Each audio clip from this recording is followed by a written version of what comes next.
अस्सलाम वालेकुम। मैं उमर फारूक ट्रस्ट से मोहम्मद अजहर अली आपके सामने एक बहुत ही इंपॉर्टेंट, महत्वपूर्ण कह सकते हैं एक बात, एक वाक्य आज पेश करना जा रहा हूं। एक हमारे ट्रस्ट में है, क्योंकि आज मेरा रेस्ट था, आज मेरा छुट्टी था, तो एक आदमी आया और बोला कि हमारे मोहल्ले वाले ने हमें ही तंग करना छोड़ दिया है और कहना चाहेंगे कि मोहल्ला जो है वो मुस्लिम का है और जो जिसको तंग किया जा रहा है वो भी मुसलमान है।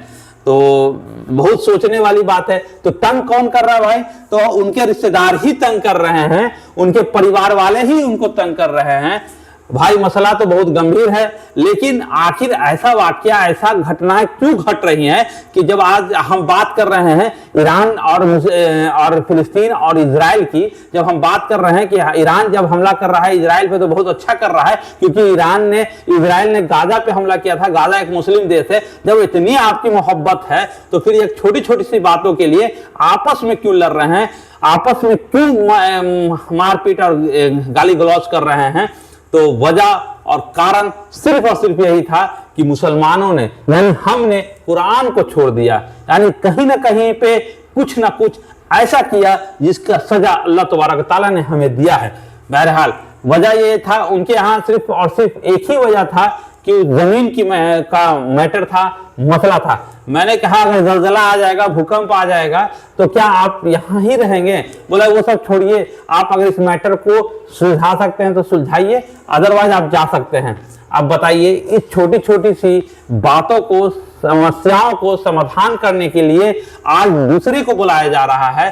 तो मैं कहना चाहूंगा, तभी मैं एक और बात करना चाहूंगा कि हमारे मोहल्ले में, यानी छोटी हॉल में ऐसा कोई भी मुफ्ती नहीं है जिसका, या फिर ये कह सकते हैं कि हमने ऐसा कोई भी जज टाइप का, यानी जो फैसला लेने वाला सरपंच टाइप का, या फिर ऐसे जानकार आदमी को नहीं रखा है जो एडवांस फैसला सुनाए, जो हदीस की रोशनी में फैसला सुनाए। बस हमने दाढ़ी बढ़ा ली, मोछ कटा लिया और मुंह में पान और गुटखा, हाथ में खैनी रगड़ते हुए अपने आप को मुसलमान साबित करने के लिए चल दिए, लुंगी में ही चल दिए और अपने पर्सनालिटी पे न ध्यान दिए, पेट निकाल लिया, गुटखा मुंह में भर लिया, खैनी खा लिया और बस मुसलमान का नारा लगाते हुए और चल दिए। मॉब लिंचिंग होता है तो रो दिए। और जहां अब 29 तारीख को है ना आपका वक्फ बोर्ड के लिए अमेंडमेंट है, कितने मुसलमान को तो पता ही नहीं है कि वक्फ बोर्ड अमेंडमेंट बिल है क्या। तो ये सब बातों का आखिर क्यों? बस हल्ला होता है और चल देते हैं। जानकारी लीजिए, शिक्षित बनिए। कैसे शिक्षा आप ग्रहण करेंगे? यूट्यूब में रील्स देखने से फुर्सत मिले तब ना। बहरहाल आप इन सब बातों को छोड़ें, कुरान की जानकारी हासिल करने की कोशिश करें। बहुत सारा माध्यम है कुरान हासिल करने के लिए। अगर आपको चाहिए कि कुरान सीखें तो आप हमारे ट्रस्ट के ऑफिस में आ सकते हैं, जहां इंशाअल्लाह बहुत ही जल्द हम लोग कोशिश करेंगे कि कुरान ऑनलाइन और ऑफलाइन दोनों माध्यम से फ्री ऑफ कॉस्ट पढ़ाई जाए, ताकि सबसे अच्छा अमाल जो होता है वो कुरान सीखना और सिखाना है।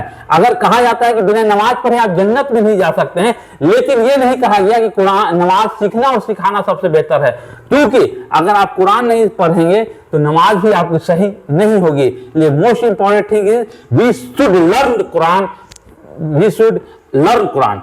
तो इस सब बातों को हम यहीं पे समाप्त कर करके कोशिश कर रहे हैं बहुत जल्द उमर फारूक एजुकेशनल ट्रस्ट में। अगर आपका रजिस्ट्रेशन 50 प्लस होता है तो फ्री ऑफ कॉस्ट में इंशाअल्लाह हम ऑनलाइन और ऑफलाइन दोनों माध्यम से कुरान सिखलाने का कोशिश करेंगे, कुरान की जानकारी लेने की कोशिश करेंगे। आपसी भाईचारगी बनाए रखें। इराक और इजराइल से आपकी जो भी लगाव हो उससे हम नहीं कहना चाहेंगे, लेकिन जब भाई आपस में, यानी इस मोहल्ले की बात कर रहे हैं, जब आपस में लड़ने लगेंगे तो फिजूल और बेमानी है कि आप मुसलमान हैं। क्योंकि कहीं आप जब हदीस पढ़ेंगे, मदीने का, वो अंसार का वाकया को पढ़ें, अब पढ़ेंगे ही नहीं तो कैसे पता चलेगा? यहाँ तो भाई दरगाह और मज़ारों पे भीड़ का और नाथे कुरान खानी का मजमा लगाने का ही बात मौलाना कर रहे हैं, तो आप पढ़िएगा कहाँ से? बहरहाल जानकारी लीजिए, खुद भी पढ़िए, बच्चों को पढ़ाइए। अजकार, डेली अजकार का हम लोगों का यूट्यूब चैनल पे दिया जाता है, अजकार पढ़ें। बहुत सारे ऐसे वाक्यात देखने को मिल रहे हैं जहां पे बहुत ही जल्द एडवांस बात करते करते लोग मर जा रहे हैं। ये कहीं ना कहीं नजरबद की, कहीं ना कहीं नजर लगने की अलामत है। तो बहरहाल मैं आपसे यही गुजारिश करूंगा, कुरान से दोस्ती करें, इंसान से नहीं। क्योंकि आप देख लें, जब भाई भाई आपस का नहीं है, एक भाई दूसरे भाई को उसकी माँ का गाली दे रहा है, यानी अपनी माँ को गाली दे रहा है, तो आप रिश्ता को तार तार कर रहा है। फिर आपको किसी से, यहाँ आप देख लीजिए कि आपको डाल देते हैं, एक 7 साल के बच्चे को उसकी माँ ने जबा कर दिया बेटे को।